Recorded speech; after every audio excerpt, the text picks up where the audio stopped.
இந்தியாவிலேயே அதிகமான road accident நடக்கிற ஸ்டேட்ஸ்ல தமிழ்நாட்டை ஃபர்ஸ்ட் பிளேஸ்க்கு கொண்டு வந்து தலைக்குனிய வச்சிருக்காங்க இந்த திமுக அரசு. கோடிக்கணக்கில் செலவு செஞ்சு போடப்பட்ட அந்த ரோடு பெய்யுற 1 மணி நேரம் மழைக்கு ரோடு எல்லாமே மேடு பள்ளமா மாறி தரமே இல்லாத அளவுக்கு தான் சாலைகளை கட்டமைச்சிருக்காங்க இந்த திமுக அரசு.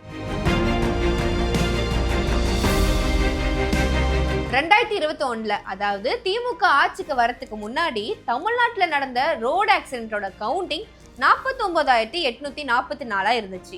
திமுக அரசு ஆட்சிக்கு வந்த அப்புறம் ரோடு ஆக்சிடென்டோட கவுண்டிங் 67,526 மாறி விபத்துகளோட எண்ணிக்கையில தமிழ்நாட்டை ஃபர்ஸ்ட் பிளேஸ்க்கு கொண்டு வந்திருக்காங்க.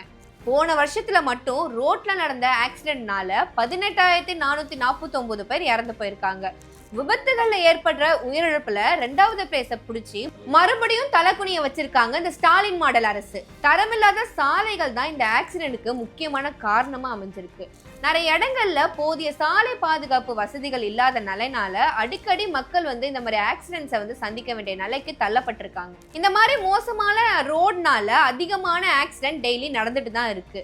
சாலை மேம்பாட்டிற்கும் கட்டுமானத்திற்கும் நிறைய கோடிகள்ல நிதி ஒதுக்கியிருந்தாலும் அதுல இந்த கருணாநிதியோட குடும்பத்தார் தான் அதிகமா பயன்பெற்றுட்டு வராங்க.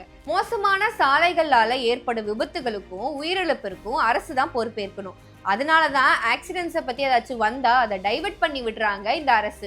லட்சக்கணக்கான மக்கள் பயணிக்கிற சாலைகளை கூட சரியா பராமரிக்காம விபத்துகளை ஏற்படுத்தி மக்களை உயிரிழக்க வச்சு தமிழ்நாட்டை தலைக்குனிய வச்ச இந்த ஸ்டாலின் அரசு இனிமேலும் அருகினில இருக்கணுமா வேண்டாமான்னு நீங்க தான் முடிவெடுக்கணும்.